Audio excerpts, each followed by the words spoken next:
In this video, I'm going to talk about the difference between Chinese characters as used in Chinese and kanji as used in Japanese. The two motivations for this are, one, building off the last video I did, I want to address the common rumor I see online here and there that if you read Chinese, you can just take N1 and pass it. But also, this is something I think is important for people to understand. Back when I was using Twitter regularly, I got in trouble actually. I got yelled at a lot because I said I don't call kanji Chinese characters. I don't use the term Chinese characters to refer to kanji. And to take responsibility, I phrased it poorly. Limits of the characters can do that. And people thought that I meant that I don't think kanji came from Chinese characters, so I was denying the origin of something like that. And it's not that at all. Rather, I have an issue with a lot of discussion of the characters that have been used throughout Asia being misunderstood by especially Western media. This is something that's been happening for a long time. This really great book, Chinese Characters Across Asia, is a fantastic and very readable overview of the history of Chinese characters across Asia, how they've been used in various countries, but also notes the history of European people treating Chinese characters as like a lingua franca, that you can just look at them and understand what a sentence means, and therefore everyone uses the same way throughout Asia. And that's just not the case. And while yes, China is the origin of all these characters, I have an issue with calling, for instance, kanji, hanja, Shunom, etc., Chinese characters because I think it erases this diversity, and also it's confusing. Like if I say that Japanese person over there is studying Chinese characters, does that mean that they're learning Chinese? Does that mean that they're practicing their Japanese? Are they learning Like it could mean anything. So I don't like the lack of specificity. And I prefer to call them, by their names. Hanzi, kanji, hanja, etc., to avoid lumping this diversity up into kind of a single entity. And yes, this is a super academic complaint, but I also find calling the letters we use in English the Roman alphabet to be bad because it ignores the diversity and how they're used in other countries as well, in other languages. But with that out of the way, let's actually talk about the differences. Because while these characters are all absolutely, sinographs, there are important differences between how they function. The way that Chinese users use Hanzi, apologies for potential terrible pronunciation there, and Japanese users use kanji are quite important to understanding how the languages work and understanding why, again, a Japanese person and a Chinese person cannot just read the writing of the other two languages. So first and foremost, Chinese characters were, of course, developed to write down the Chinese language, or varieties of the Chinese language throughout the history of China. As a result, in Chinese, one character gets one syllable because that's kind of how the language works. It's made up of words, morphemes to be more specific, that are syllable-based. In Japanese, this restriction is not there, and you can have characters that have anywhere from one syllable, or mora to be more specific, up to 5. These are rare, but they do exist. And indeed, in theory, because of the things that Japanese does, you could attach a paragraph worth of text, as I'm doing here, onto a kanji, and that would not be official, but this kind of thing has happened in the history of Japanese writing and wordplay. But the government doesn't like that anymore, and they've said that 5 is the max we're going to allow. Another thing then is the number of readings. Now, Chinese characters as used in Chinese can have multiple readings. I cannot pronounce Chinese at all, so I'm not going to say any of these things, but you can see examples floating above my head right now, and there are even official government documents in Chinese noting where characters can have up to 2 or more readings, with some changes being just between a tone and another tone, and other changes being kind of like the ones we see in Japanese. In Japanese, of course, the difference is 2 or more readings is the norm rather than something that happens occasionally. You also have characters that have, up to a dozen or more readings, which does not happen in Chinese. And the diversity of these readings can be much more in terms of how separate they are, because you are, of course, combining readings that came from China as well as readings from Japan. And then complicating all this is that you have readings that are Chinese in terms of they're called an onyomi, they're said to come from Chinese, but they're actually created in Japan because of errors. These are called kanyon, or custom sound, habit sound. And basically it's Japanese people misreading a character because of what they thought the Chinese reading was, but then that's sticking around and becoming a new reading. So it is a Japanese reading in a way, but it wouldn't have existed without the Chinese reading. So, what do you call it? Onkunyomi. And finally, of course, you have the issue that Japan has made its own characters. And so I guess arguably they are not Chinese characters. They would not have existed without the fundamentals of Chinese characters. They're built on the fundamentals that Chinese characters introduced to Japan, but they are Japanese in terms of where they came from. These are known in Japan as kokuji, or country letters, which is kind of a silly name because, Chinese characters also came from a country, but whatever. And some of these are Japanese specific, like one of my favorites is toge for mountain pass. So it's a mountain and up and down, which a pass does.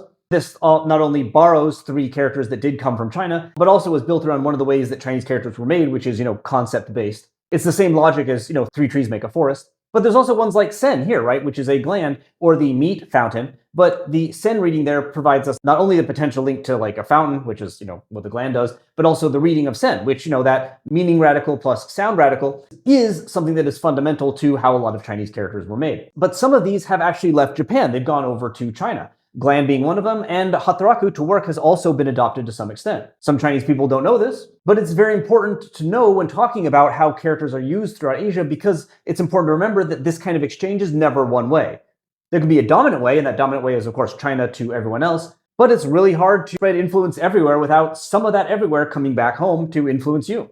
Speaking of making characters, though, China's still making them. Yeah, they're like every few decades they put together some new characters, because in Japanese, if there's a new word and there's no characters for it, they can just use katakana. In Chinese, that's not possible. I mean, you can't just take characters that exist and jam them together and make a new word, but that makes the word long. So for instance, in 2017, they came up with this, which is used to represent the chemical element tennessine, and is based on, just the basic concept of you have the rock there because it's a chemical element, and then that is pronounced as tian, which I guess is how they borrowed the word. This, of course, also means that, and this is obvious, but very important in understanding why literacy in one language is not key to literacy in another, that Chinese has a lot more characters that you have to know than Japanese, estimates, about 3 times as many. And then in contrast, of course, in Japanese, this means that a lot of information is not included in characters because it's included in hiragana, katakana, etc. So yes, if you read Chinese or if you read Japanese and you go to the other country, you will be able to read more than just like an English speaker that knows neither. But that doesn't mean you'll have literacy. There are benefits in both ways. For instance, in Chinese, things like not, would be written in kanji, whereas in Japanese, they're going to be written in hiragana. So the Japanese person going to China would be able to read that better than the opposite. If it says like, do not drink this, you cannot drink this, for instance, would be much, much more legible.